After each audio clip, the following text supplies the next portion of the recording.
What's up, y'all? Welcome back to another episode of Straight No Chaser podcast with yours truly, my guy JC. And D Brown went somewhere, but he'll be back on the show.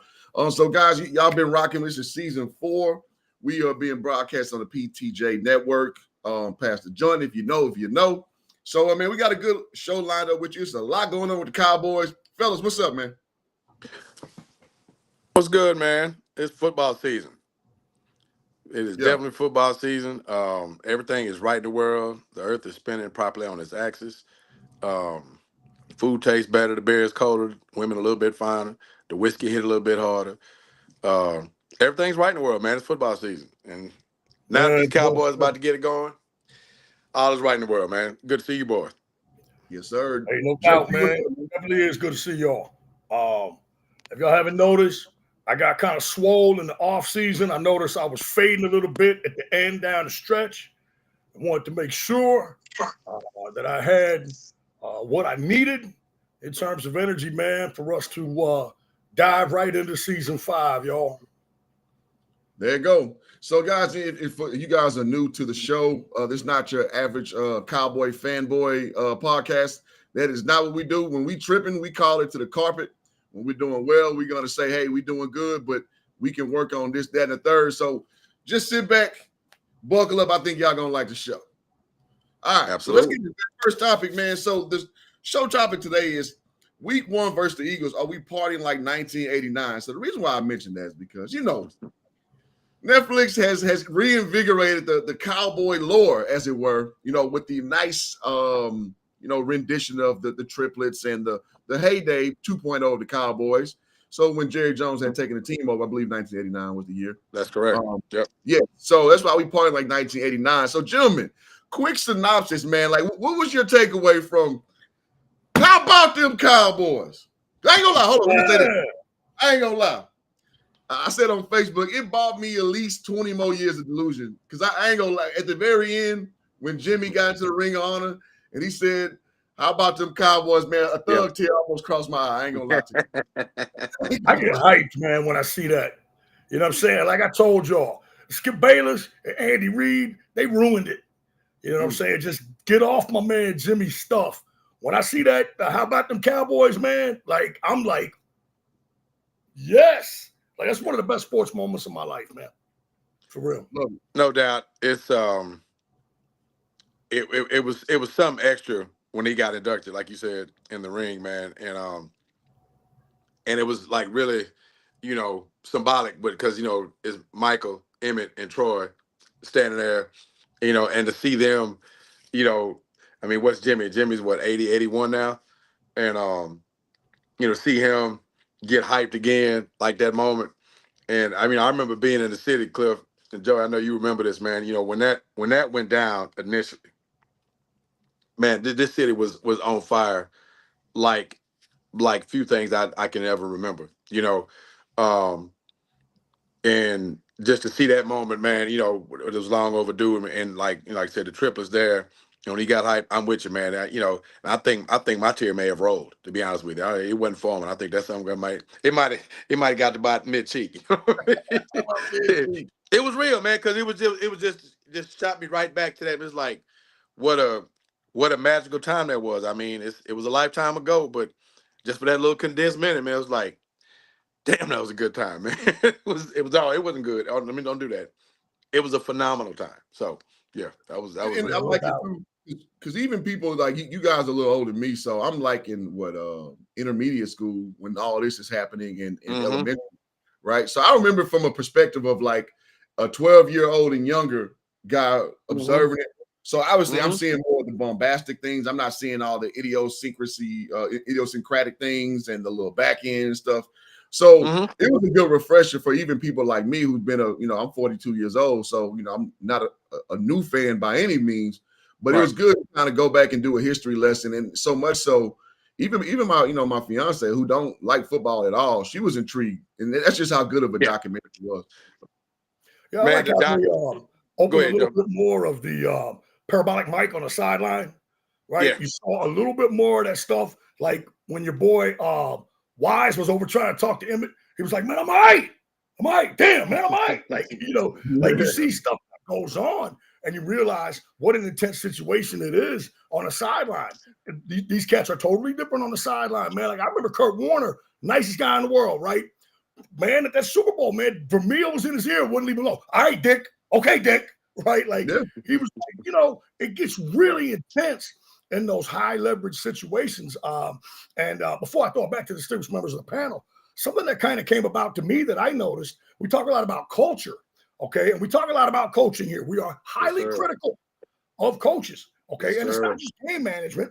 Okay, it's personnel, and you kind of realize more and more, man, it's the day-to-day influence and presence of a Jimmy Johnson, of a Bill Parcells being in the building. That's what culture's about. It's not just finding the right guys, which the great coaches seem to find the right guys. It's the day-to-day culture, how you do business, and how you get down. Okay, you think Tony Romo would have went to Mexico during the bye week if Parcells was still there? Absolutely not. You see, Parcells, Romo, you're not going to Mexico. Fuck, I'm going to come back with dysentery or something. If you get dysentery and you stay in Dallas, that's one thing, right? Him or Bobby Carpenter or Witten wouldn't have went. Now, I'm not saying that would have made a difference, but we just talk about the day-to-day influence, the way you get on that path and you head in that trajectory that you want to go. And there's just so much that is involved in that. And that's why it's going to be, as we say, incredibly interesting to see how Coach Schottenheimer, who has been around the game for a long time, his whole life, literally his whole life. Yeah, he waited and saw not only what to do, but what not to do. So we're definitely going to give Coach Schottenheimer a chance, but he's not going to escape the scrutiny that Straight No Chaser will give him. Man, Joe, you bring up, and you're right. No, yeah, we're here to provide all the smoke that can be provided. Man, both of y'all bring up something because as I was watching that, Cliff, it was interesting to hear from your perspective. I actually thought about this. I was like, man, Cliff was probably in middle school or close or around that when those days were going, right?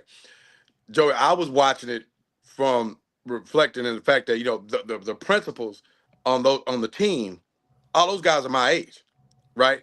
So, when they was out in the club, bro, I was right there.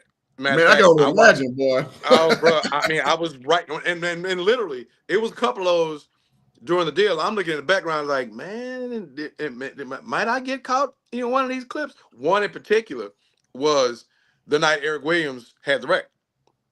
I was sitting right next to him in the section they were in, right next to him at Iguana Mirage. I mean, I was literally standing when they showed that clip when Mike came over and said, "Where's he?" There it is. I was literally 8 feet from where Mike asked that question, right? Yeah, I mean, it was stuff like that, man. That was just from my perspective, like I said, those guys, Mike, like all those guys, man, like mid to late 50s, they're all my age.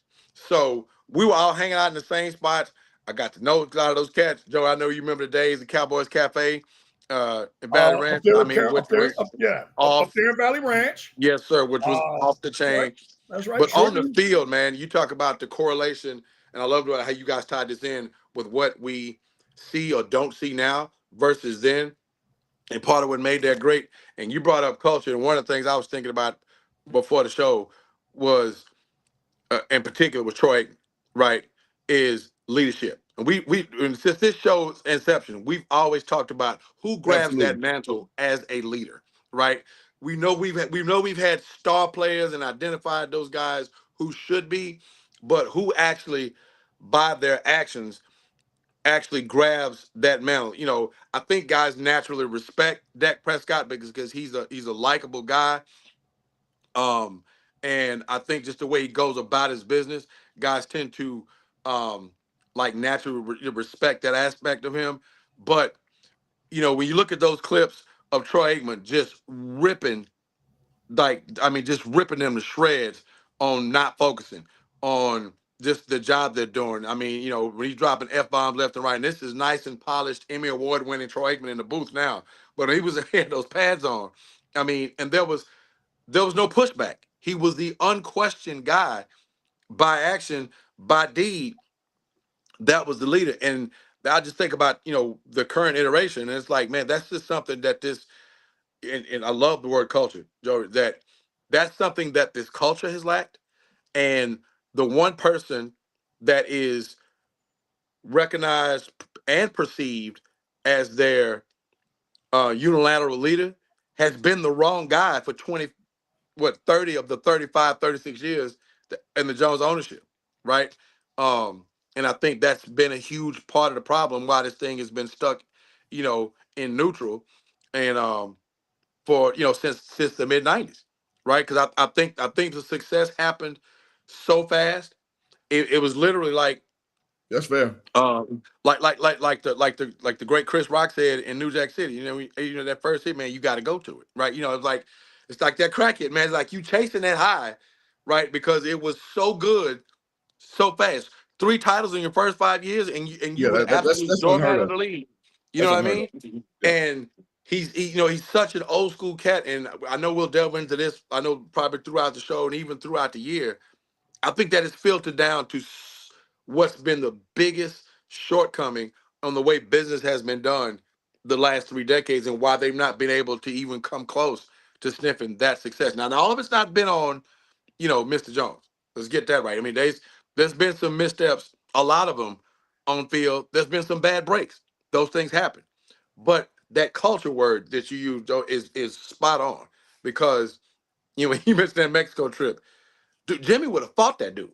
Jimmy would Yeah. actually probably gone to Mexico and dragged his ass back. Um, so that's something I think there was a great tie-in to the yesteryear, and that exceptionally well done, Doc, and to what's lacking and what's missing now. Yeah, absolutely. And that's why again, I felt necessary to lead in with that, to kind Mm-hmm. of re-level set people of how great the Cowboys used to be. And I'm gonna say this before we move on to the next topic. Sure. At the end of the day, like you said, 3 titles in 5 years. So when people, kind of have, it's kind of reflexive to kind of lambaste Jerry Jones, because he's very lambasteable. Like he just puts his foot in his mouth over and over and over and over and over. So it's to the point I can't defend nothing Jerry do no more. I really can't, and I don't care to even try to reinvigorate that. But Right. when you remember what he actually was when he started, he's won more. I did the numbers. He's won more than 67% of other franchises since the Cowboys, in '89 had got back into, to prominence. So Mm-hmm. at the end of the day, as bad as it's been, we've had more success than 67% of the rest of the NFL. That ain't so bad. It ain't so It's bad. actually mind-numbing when Not you at all. think Not about at it, all. because Yeah, you hear that narrative of like they suck. Well, no, they haven't. They've been good for the most of that. They've just never been we've been better than that, champions. because you Yeah, went from phenomenally great to average to good, mostly good. You've just not gotten past that. right.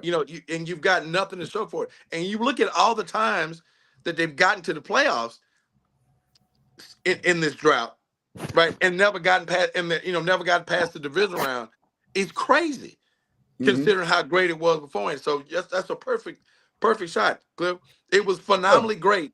And then they've been actually, it's crazy you mentioned that. I actually looked up the records.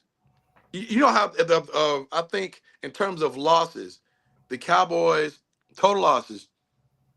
The Browns are at the top, by the way. Since 2000, the Cowboys are like 23rd, like near the bottom. This isn't a franchise, even with the Super Bowl drought, that has lost a ton of games. It just hasn't. They've won a lot, actually. Yeah. But they've not won the thing that matters. And that's been, Yeah. as a fan, that's been frustrating as hell. They've All right, won JC, more. go ahead real quick. Well, they've won more than anybody of the teams that haven't won a Super Bowl. They're 10th in the past 25 years in win percentage, which kind of blows my mind, right? But of the top 10, they're the only one that hasn't won a Super Bowl, right? It's crazy, man. So, and just real quick to wrap up what we were talking about and the past and so forth, you look at what they finally jammed a mic in Jimmy Johnson's face, and every time they ask him about Jerry, he's always very complimentary about how much money Jerry makes, and that's it. Well, they finally recently jammed a mic in his face and said, how come the Cowboys haven't won a Super Bowl in so long? He said quite simply and both obviously and cryptically, they haven't been good enough. Now, we can look at a couple of times when they've had the roster but did not have the coach. They had the coach with Parcells, but you have to understand, man, Parcells put his print on that thing with that 2005 draft. Lord Jesus, what a draft that was. He rebuilt that entire defense with that draft, with Burnett and Spears and Ware and Chris Canty and Ratliff. He even picked up Barber in that draft. And then he's gone 2 years later. So you get to 2007 and they seemingly have the roster, but they don't have the coach.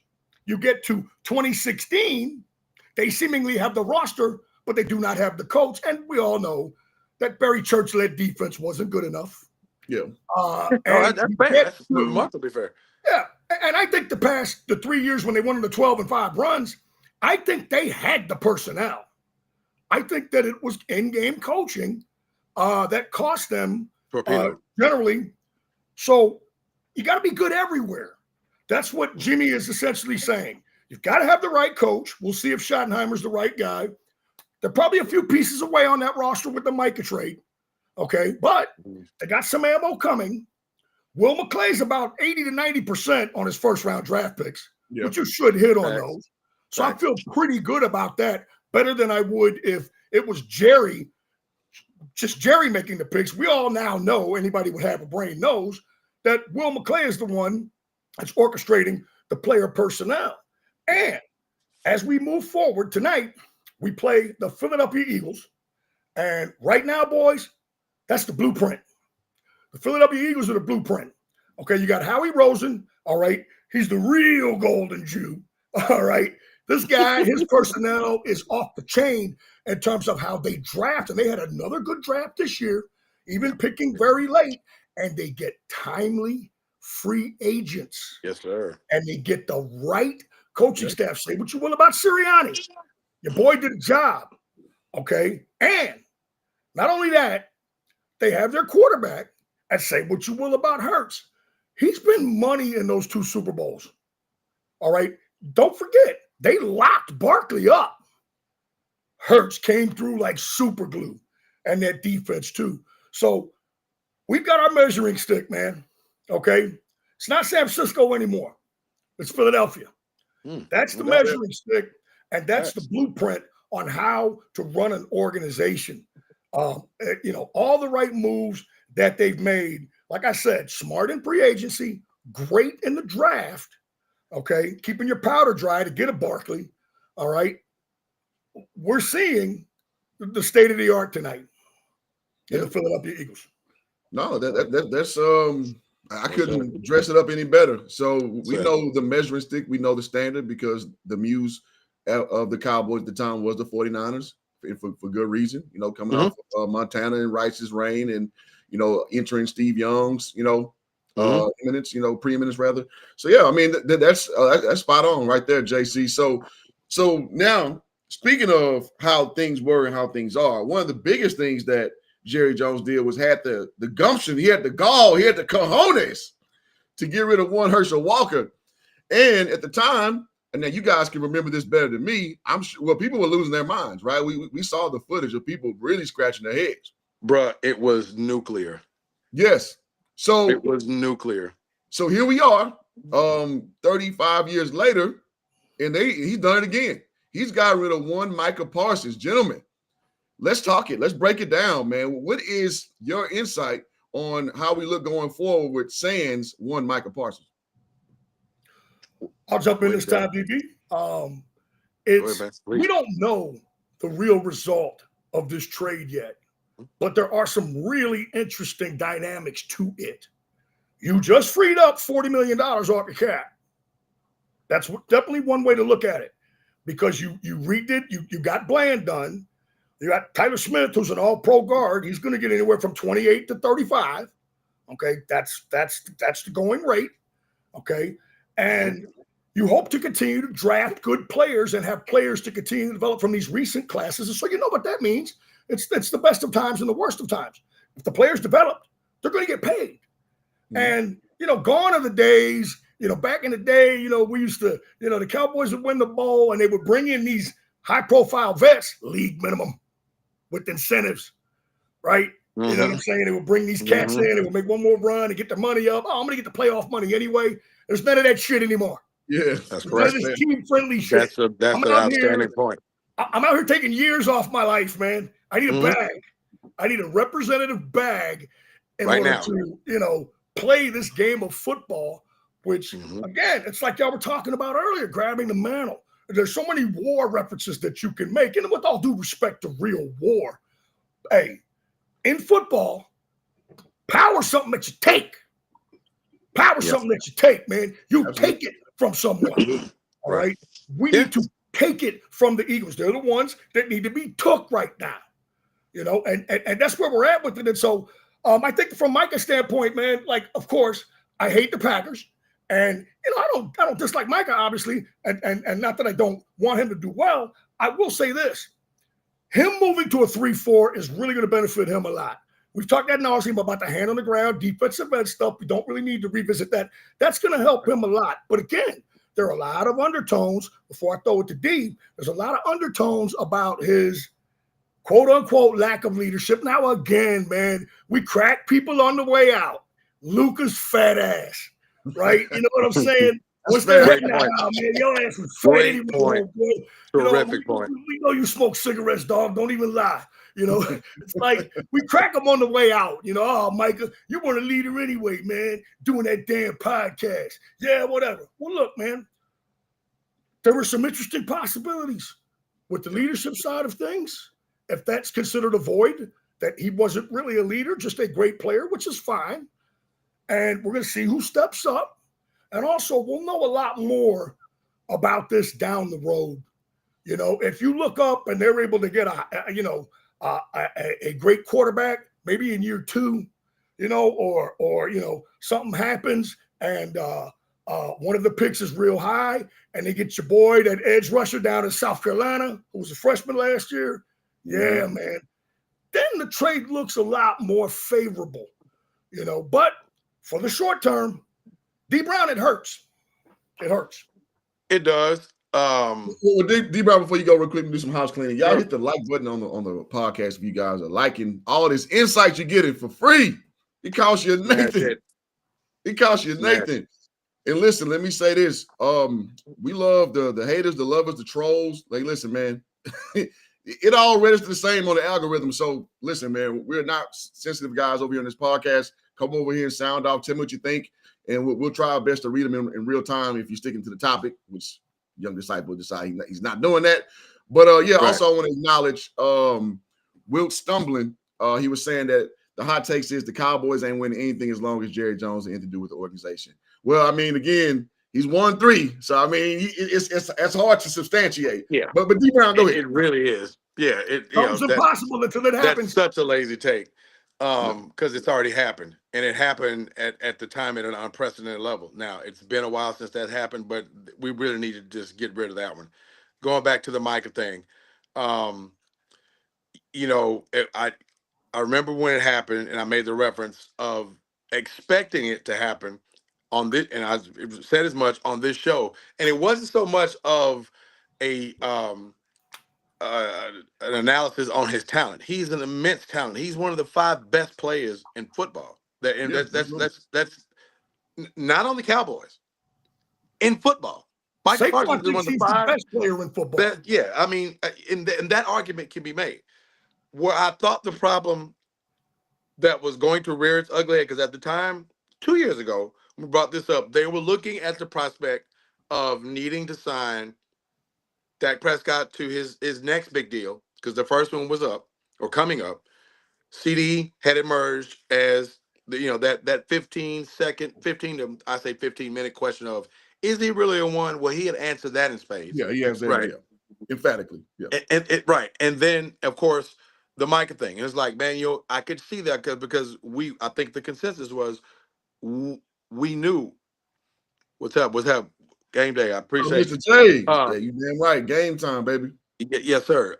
We Damn knew right. that Dak was going to get re-signed. I mean, because he's a franchise quarterback. We lived the turnstile that was post between Troy Aikman and Tony Romo. Okay, it's cringeworthy now to name those names. All right, so we knew that we were going to re-sign Dak, and we knew that they were going to re-sign CD, because it's like, you're not going to have your franchise guy out there and not have a primary weapon. We lived that with Dak in 2017 after Dez left, right? And then you go make the midseason trade to go get Amari. So we knew the CD thing was going to happen. Where I thought that was going to be difficult was, I don't know that they're going to want to pay Micah what he's going to command. That was anticipatory of where he was then projecting and what he had become, and then the ticket to pay that. Now, depending upon the reports that you hear, they threw a lot of money out there, a really big guarantee that was like probably topped Green Bay's, as it's being reported from the ESPN side of things, around 150 million. Now, that's not at all out of the realm of possibility for me to believe that, right? Because what Jerry has done, and Clifford, you and I talked about this privately, Jerry's history throughout his entire ownership is that Jerry pays his stars. Absolutely. Especially the homegrown guys. Absolutely. Now, they don't do it so much with free agents anymore, i.e. Stephen Jones, but the homegrown guys, the guys you draft and they become your stars, that history. This was a big departure. I need people to understand this. This was a big departure for Jerry Jones, for this trade to happen. And I'm of the opinion, I don't have anything to substantiate this other than me astutely following this franchise for over 4 decades now. That's how old I've got. And You've been especially following long as I've been alive. right. And that's a fact. That's an absolute fact. So what's nuts is you cannot convince me that he was not talked, or there was a significant conversation with his son, probably more his son than anybody, because Steven is the purse string guy. And now I think I heard Schottenheimer mention that this was a unanimous decision. I think he was, by virtue of the fact that we'll respect the fact that you're our coach now, so you can get in on this. But that decision was a conversation between McClay and the two Jones boys, right? Yeah. And I want to say, if I can project myself in that room, hey Pop, if we spend this, then we're not likely going to be able to keep this guy. We can make it, right? Because he's asking for this. Jerry's be like, well, no, man, because Micah's Micah. Micah's one of the reasons that the viewership is what it is. People still tune in. He actually is one of the best damn players in the league, and he's in his prime. I want to keep him. That conversation went kind of something like that. Now, I think the old man's ego got in the way, because I think he's still, like, and I read references earlier before I landed, is that he's still stuck in the way that he used to do business. Right? These guys, these young guys, and I'm gonna credit LeBron James with this. I'm really credit these guys, these young players in sports now that have become superstars like a Micah Parsons. They are so much more in tune and so much more business savvy with their contracts and their brand, right? So I think what emerged here, guys, and this is a straight no chase, because I've not heard this anywhere else. I think you had the classic clash of a really old school guy in every sense of the word and how business was done, where he saw success and his need to perpetually remind people of who he is in Jerry Jones, right? And in a young, savvy guy who knows his worth, knows his value, doesn't want to be held under the contractual control that was now relinquished, after year 5 because Cowboys were asking purportedly for 5 years. It's like, wait a minute. Watt didn't get 5 years. Garrett didn't get 5 years. Neither did Crosby. So why am I signing for 5 years? Why am I going to give you that control? And that's going to cost me about $30 million in the 5th year of that deal. So no. And then it's like, wait a minute. Then the ego kicks in. You give me that 5 years or you're gone. It was like, well, you ain't as fine as I thought you was, so the hell with you, get out. Straight up. We've been there, right? So I think somewhere, right? I think somewhere, I'm gonna land it right here. I think somewhere where when Jerry sips that Johnny Walker Blue that we've seen him sip in the box, when he's on that second glass of blue, and may even be tonight, and they down 17, and they ain't sniffed Jalen Hurts, and the Eagles are having their way. Hopefully that's not the case, but somewhere in there, and you will probably never see it publicly, there's going to be more than a tinge of regret, right? Because here's where I'm actually putting the wheels on the tarmac. You don't improve your team when you lose a talent like that. Today, Micah Parsons not being on the Dallas Cowboys, that means the day he left, the Cowboys slid further behind the Eagles, and I would dare say the Commanders, even in the division conversation, certainly in the conference. You don't lose a top 5 player and you immediately get better. That's not the deal. So, but will other guys step up? Can they rally and overcome? We'll see. But that trade didn't surprise me because I thought the money was going to be an issue. Then egos got involved, and now he's gone, and now they got to deal with him, later this year. So on we go, but because that's the business. On we go. Well, I'm gonna take a slightly different approach on this one, and I'm gonna reference a few things. One thing, a crazy thing about sports is there's the element of addition by subtraction, and by that I mean is, listen, man, Micah Parsons is a, proverbially speaking, i.e., no Diddy, a sexy Ferrari they could go 300 miles per hour with the torque and the prettiest thing you'd have seen on the lot. Right. Question is, do we need a Ferrari though? I think we need some F-350s with the dually wheels in the back to haul and carry the shit right. I.e., some defensive tackle action. Right? I like it. Because one thing the Cowboys do well is get goddamn edge rushers. I mean, we going from Ware to goddamn T-Law, and now Micah being the latest iterations. Like, we can find dudes to rush the edge. What we have not been doing a good job is finding that guy to plug the middle since we talking the glory days. And if we're being honest, that's been a thing that's been killing us because everybody reflexively 100%. talks about Dak Prescott. And listen, man, Dak don't do himself no favors in these playoff situations. But then conversely, you look down the chart, everybody running the goddamn ball down our throats. Hey, Will. We remember from the LA game and when Anderson, old ass, and Todd Gurley just had their way. Listen, man, off the couch. Anderson off the couch. Right. He was literally sitting on his couch the week before. Yeah. So we've seen this be a problem, and then the 49ers did it to us twice, and someone else I'm forgetting did the same thing. And during this whole span, the 4 playoff game span, your boy Micah Parsons gave us 1 sack. And I understand because he gets a lot of attention. But you know what motherfuckers do to Micah Parsons too? They run at him because he is not a run stopper. He is a stop and assess guy when you come at him with a run motion. And listen. Or chip him. Yep, he's out. Yes, exactly. Yeah. So I get it. It's a sexy player, proverbially speaking. But it's like, okay, when are we going to correct the shit that we need to correct with the linebacker core? I see with Overshown, he gets back healthy. We've done that, right? So ultimately speaking, having dudes with names ain't never been the Cowboys' problem. The problem is you got the wrong motherfuckers out there. Like, what's my man from LSU? I know you're going to love this one. Playing corner that just never really materialized, but he was a name. His name escapes me. What's my boy like 10 years ago? Oh, Mo Claiborne. Mo Claiborne. Yeah. I don't know why his name was just Mo Claiborne. Yeah, Jerry made a mistake. He actually thought that was Patrick Peterson the whole time. You got the wrong one. Yeah. Like drafted him. I would Let's argue not we did the same thing in running back around that same time, getting Felix Jones instead of worried about McFadden. But, that's another day, another story for another day. But my point is, we go get guys, like you said, we draft well, especially in that first round. So I'm not so much worried about that no more. We've proven overcompetent to go find the requisite talent in the draft.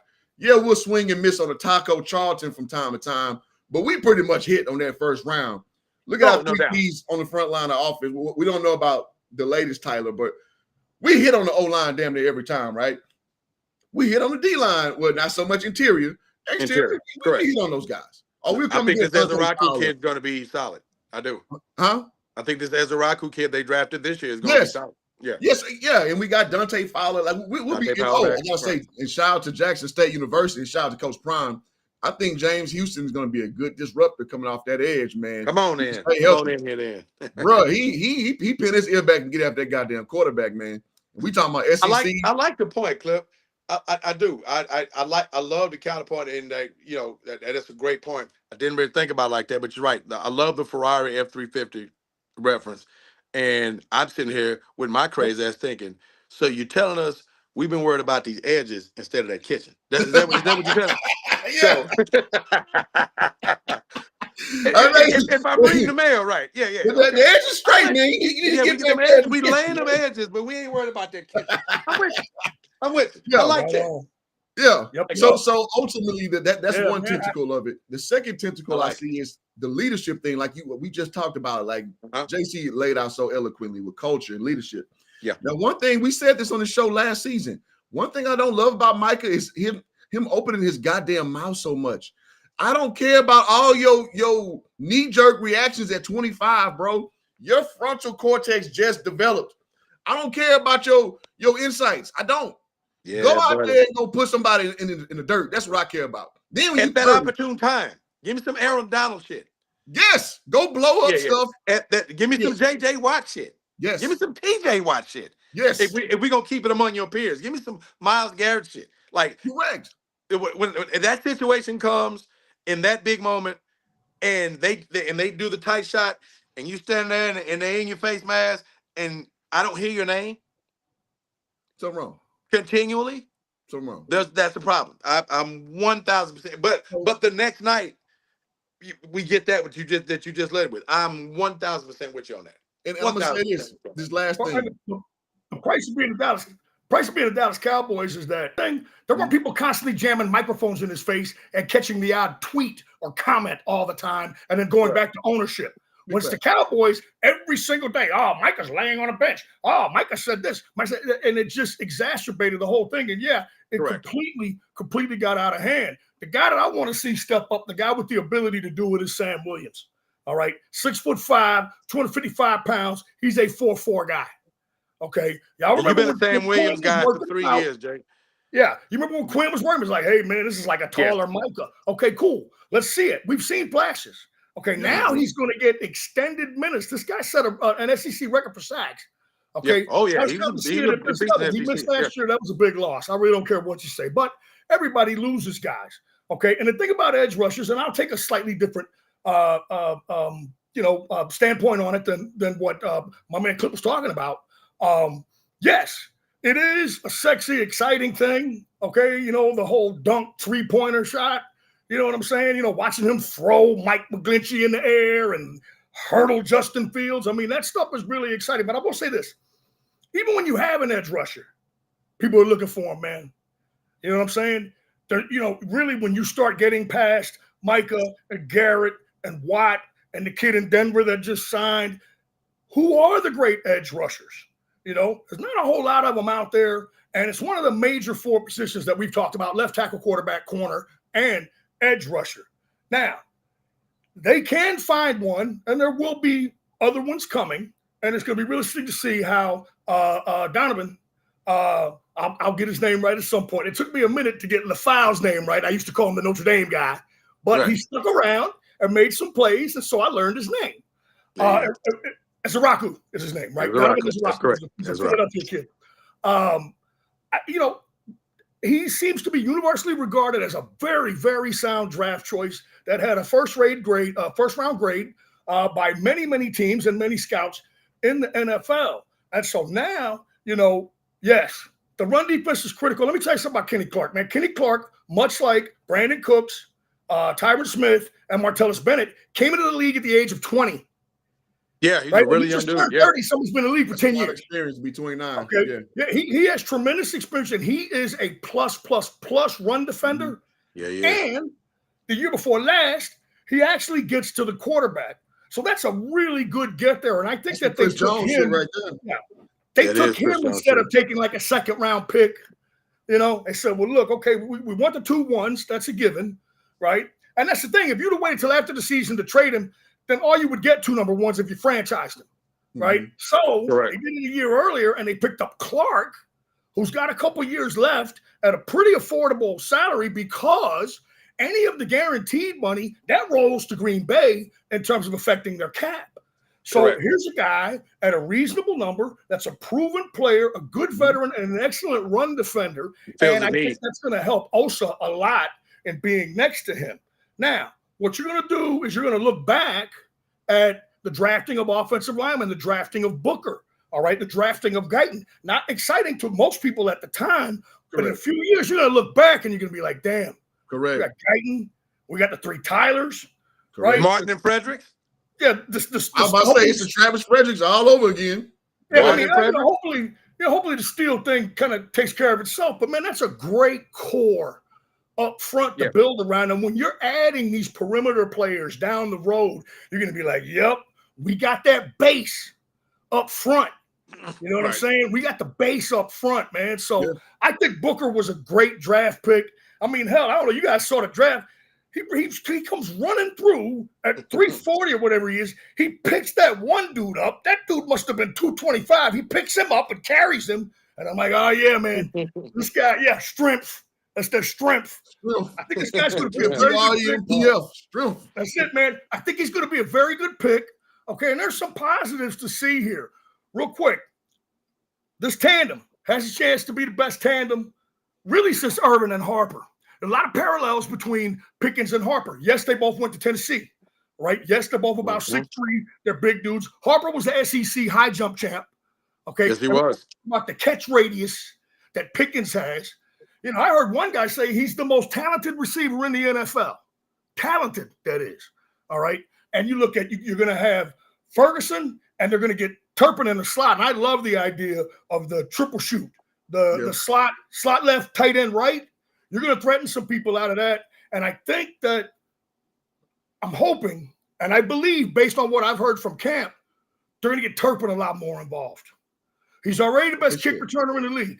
Now get him involved a lot more in offense. You don't get too many chances to return kicks in the NFL these days, especially when you're Kevontae Turpin, right? So it's time to get him in those slot packages. They're talking about using him out of the backfield. I'm all for it. He's another guy.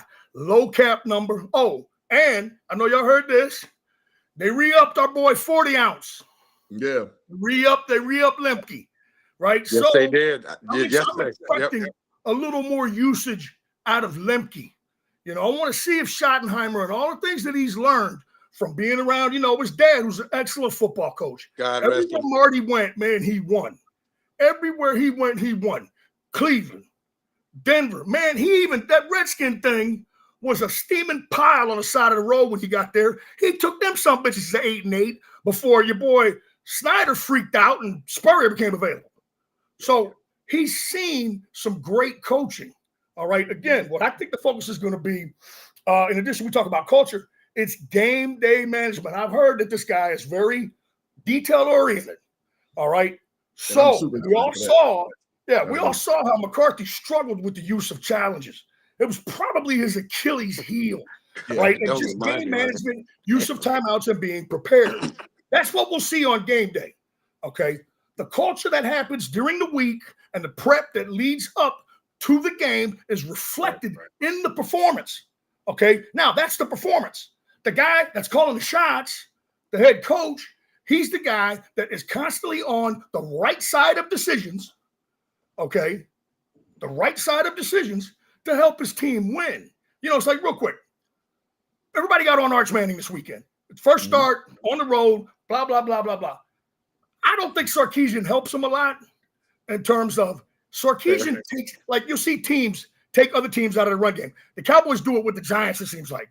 They jump up on them, and then all of a sudden the Giants just forget running the ball, and that's a huge advantage for your football team. I think Sarkisian takes himself out of the run game.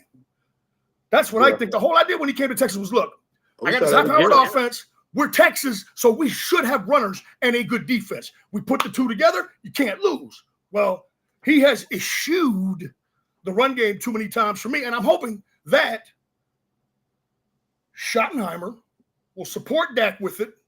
And just listen, we know it might not be great, but just be committed to it.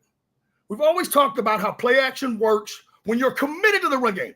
You can average 3 yards a carry. You get the same reaction when you stick that ball in that running back's belly from the defense. Look, man, they've been stopping you. Man, I know the times I played defense, all right, when I played linebacker and we were stopping the run, man, hell yeah, give it to him again. We're going to bust his ass again. So you get that same look out of it. But if you're not committed to it, if you just go completely away from it, the play action has no effect at all. It just takes your quarterback an extra half second to set up. So we're going to see starting tonight. Yeah, that's the perfect way to tee up where I'm going to go with the show. That's perfect. And it kind of laments to what I was just saying about us stopping the run, because we can't stop the run, then the whole playbook's open. Like we can't control anything. And that's what's been our Achilles heel, literally. So, yeah, like, I mean, we bring in Blue. We brought in Sanders. Like, so we got a running back by committee, but actual guys who are young, who actually can give us something instead of, I mean, no disrespect to Rico Dowell. No disrespect for what was my man, 5'6". We just got rid of him. Oh, Vaughn, Deuce. Vaughn. Yeah, Deuce Vaughn, man. No disrespect for guys who put the blue and white on, man, and went out there and gave us what they gave us. But we knew our run game. When you bring in a retread Zeke, you know that's not a real look to get better. So I do like the fact that we have. I think Jaden Blue's gonna be great for us. So being our little great value, Le'Veon Bell possibly. So we'll see, but it does give us insight there, so we can start controlling football games. So like Joey said, we can start opening up the play action because we have a viable run game. So which leads me to Ricardo Smith's comment talking about CeeDee Lamb and Pickens going for 250 and 3 touchdowns. So this will be one of our last topics for the show. We got about 13 more minutes, and I want to talk about this, man, because we heard the Dak friendly offense. What about 8 years ago? It wasn't the Dak wasn't Daking back then, right? Until we got Amari Cooper. This iteration, like you said, with the improved on paper right now running game, where now you got you a dog on that outside, gentlemen.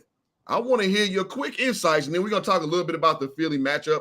But I want to touch on this real quick to give Cowboys hope, because I think this offense is gonna be a lot better than people think. So real quick, man. I want to tee up for you guys. What do you see going forward offensively? Real quick. So I think that, and I'm going to jump out here today because I wholly believe that if they keep QB1 healthy, that's the key. With what he has around him and playmakers, I think this offense could be what it was 3 years ago. A bunch of yards in the air.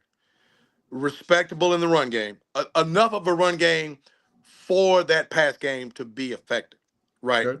Because one thing, and I know Coach over there can attest to this, when you have a talent like a Pickens on the other side to worry about, because there's a finite number of guys that you have to commit your attention to, right? Having a Pickens on the field, which is a stark contrast to what Dak didn't have before he got injured last year. I think we saw Dak overtly basically state, I don't trust anybody out there to make a play other than CeeDee Lamb. I think you saw Dak forcing plays because he knows CeeDee Lamb is the playmaker that he is. But what did he really trust, right? So, because, Jake was hurt. They didn't have Brandon was Cooks was out. Who do they have? He didn't trust Tolbert. He didn't trust any of those guys. Yeah. So now you have a guy that you've got to pay attention to, right? And so they roll that safety over because they don't want CD to beat him, and now you got single coverage on Pickens. Barbecue chicken. I mean, it's 3 to 5 steps in the ground. The ball's out. go make a play. And that guy can make that play. Now, and guess what? Now, you're changing thought patterns. Now you're underneath to what Joey's point is. Now you're working absolutely Big Jake underneath, right? Cliff, your deal with I think Blue emerges. I don't think it's a big feature yet. I'm saying by week 3, week 4, we're probably seeing a lot of Blue out of the backfield because guess what? He can catch the ball. Absolutely. Do you like him? Do you like him in a matchup? When you put him in a matchup and you make that defense declare, you put him in motion. You like him on a safety or linebacker. You like him catching that ball in space, making that guy miss. Because if he puts his next foot in the ground, he's housing it. Yep. Oh, by the way, they got Kevontae Turpin doing that too, working him in space. And I don't even think he really needs to make a guy miss. I can get there faster than you. Stop me. So there's a lot of I think there's a potential for really dynamic on offense. I think the thing that has to remains to be seen, one of the many question marks on field, is if that young line comes together. If that young line finds their rhythm, because it's all about cohesion, as Coach knows. It finds that rhythm, gets some confidence, and what better way to establish that confidence than tonight? Because they're going to get some dogs in Philly, right? What better way to establish that confidence than tonight against the champs going forward? And even if they take the L, put something on tape. He's like, hey man, we were kind of handling our business. We let one or two plays get away from us, but we were handling our business. So that's the way more victories count. I don't care what nobody say. More victories count. That's what I think the cohesion of that line might be the most critical thing, because if that line develops confidence, I think the playmakers speak for themselves and they speak loudly. And that's where I landed. There you go. And JC. Schottenheimer's going to use a lot of motion, he said. I love it. I love it. I love it. Motion frees guys up. The only guy they motioned under McCarthy was CD. They didn't really need to motion anybody else. Now you got multiple guys that you can motion, okay? Motion does a couple of things for those who don't know. What motion does is it gets a free release for the guy in motion, and it also gives the quarterback what I call a cheat pre-snap. Yep. When someone follows him, you got man coverage somewhere, homie. Make him declare. Right? If they just kind of domino with the backers out there, or just domino and put a guy out there, you're looking at zone. Okay? So there's a reason that the McVays and the Reeds like motion, because the shit works. McVay, man. When I was a coach, okay, and again, I'm nobody, never done nothing, loved motion, used it all the time, okay, because of the look that it gives you. You're able to see very, very quickly and take that picture in your mind, if you're Dakota, of what you're looking at defensively off of the motion. And it does help your run game. I anticipate them coming out, and I think the strategy is going to be against Philadelphia and going forward for the rest of the season. Pass looks early on, throwing on first down early on, right? And giving that look, okay, and then coming back to draws on first down. If y'all remember, the Cowboys of the 90s, they came out and threw the ball on first down every play. Then by the end of the game, they ran it just as much as they threw it. That was the thing. And I think that the 90s Cowboys kind of set a trend in motion. They won with their offense. Now, you got to have a great defense. Don't get it twisted. And the Cowboys did have a great defense. But they bludgeoned people and got a lead, winning with offense. That was the first team that I saw. I was like, they win with offense. Yeah, Buffalo won with offense, but they couldn't get a bowl. The Cowboys would get up on your ass, right? And then just pound you. With Emmett, they get up. That's 10, my whole point about controlling the game.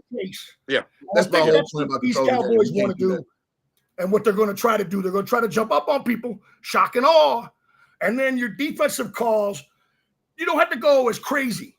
Playing with a lead, it's just a little different. You keep the pressure on the other team, and I think that's what we're going to see. They're going to come out, and they're going to what the final stats are in terms of their balance. Hopefully, they'll be balanced. But it's going to have this look balance is huge. They're going to try to beat us with the pass game. Then you come back and you get those well-placed runs that we talked about, and the whole committee thing. They got multiple ball carriers, which most people will tell you, if you got 5 guys, that means you don't have one guy. No, you don't have the one guy, okay? You don't have the one guy, but situationally, Okay, if you're committed to the run game and you want to get people X amount of touches in that thing, then you just do it. Yep. You stay committed to it. Have a script.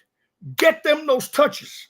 Okay, even if you only gain 2 or whatever. Hey, you get back up slow, like we talked about. You know, the nondescript plays that nobody thinks anything about, where you're pounding it, you get 3, you throw it and you get 4, then you got 3rd and 3. Okay, the stuff that leads to it. And I think they're going to come out and attack. They're going to come out and they're going to attack with their passing game. Got a new corner for the Eagles. You know, they got Cooper DeJean, bad boy. Bad boy. The kid on the other side is new. Yeah, right? They got a lot of new faces on defense. A lot. Yeah, they lost. That's the thing. The Eagles lost a lot on defense. A lot. Dak should have a smooth pocket to step up into now, boys. He should have a nice little pocket to step up into now. We'll see if Jordan Davis steps up to be with the Eagles and Booker. He should have a good little pocket to step up into now. Now he's got another weapon in terms of Pickens, a big time weapon. With Dak, the problem is not finding receivers. He does a good job at that. Sometimes the problem is getting them the football. There you go. And so, you know, and Joey, you're kicking it perfectly because we got about 4 minutes to go. So I'm going to go a hard 1.5 minutes for both of you. So, again, we kind of broached the topic a little bit, talking about, you know, what we're going to see against Philadelphia being the standard as we open the show talking about. Sure. So just real quick rapid fire, guys. What are 2 key points that you want to see the Cowboys use against the Philadelphia Eagles to maybe get a week 1 surprise? I'll give you one. Go ahead. They absolutely lacked, and I got the stat to back it up. They had 3 plays. Let this marinate. They had 3 plays over 20 yards all year.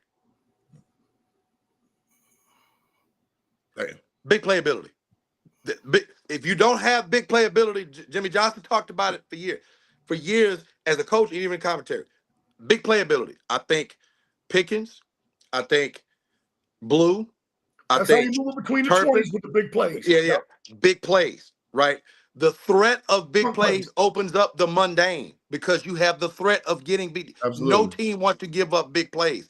That opens up that good winning, boring shit where you can hand it and get 5 to 6 a tote when it's winning time, Cliff.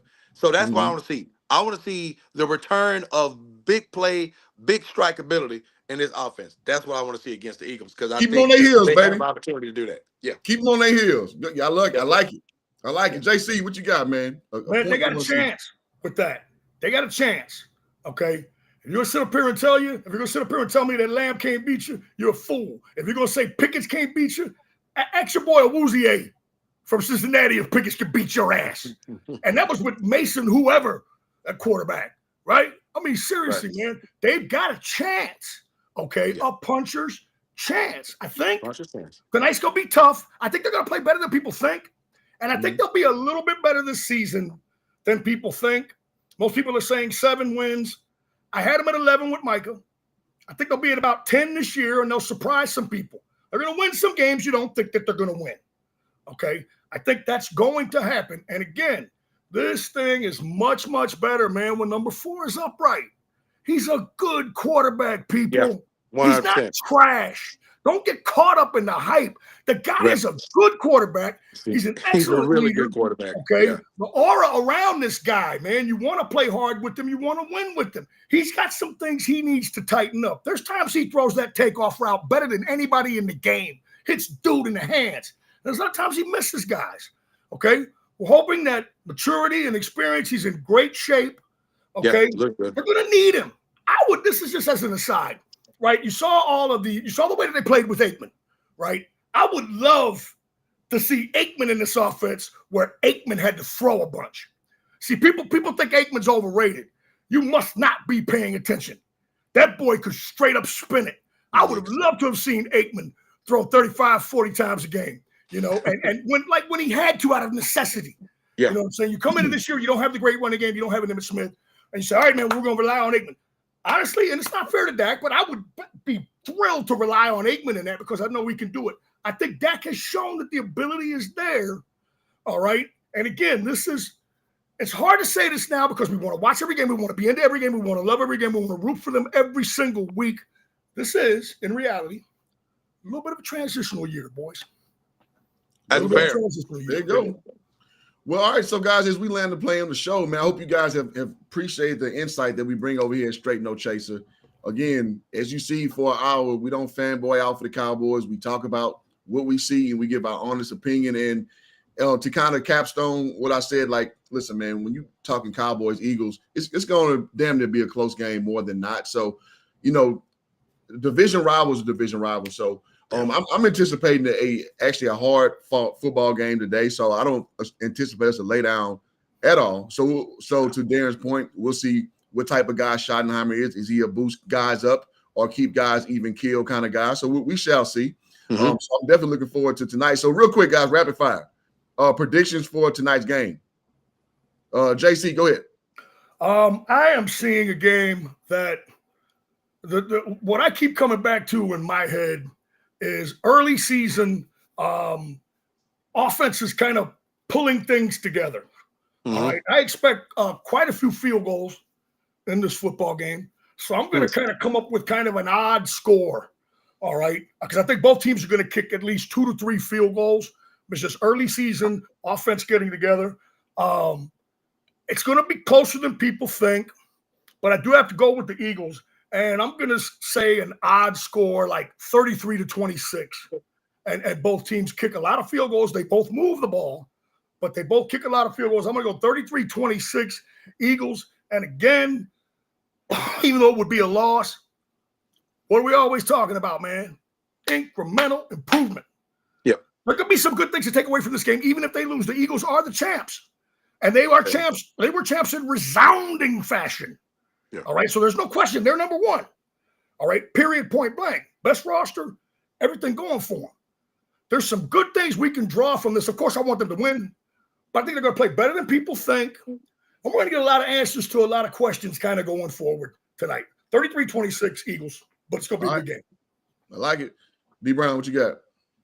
I like a lot of what Joey just said. I think I'll come out with the score prediction and why. I think it'll be an odd score. I do think Brandon Aubrey is used quite a bit. I like 31-23 Eagles with some things that the Cowboys can build on going forward.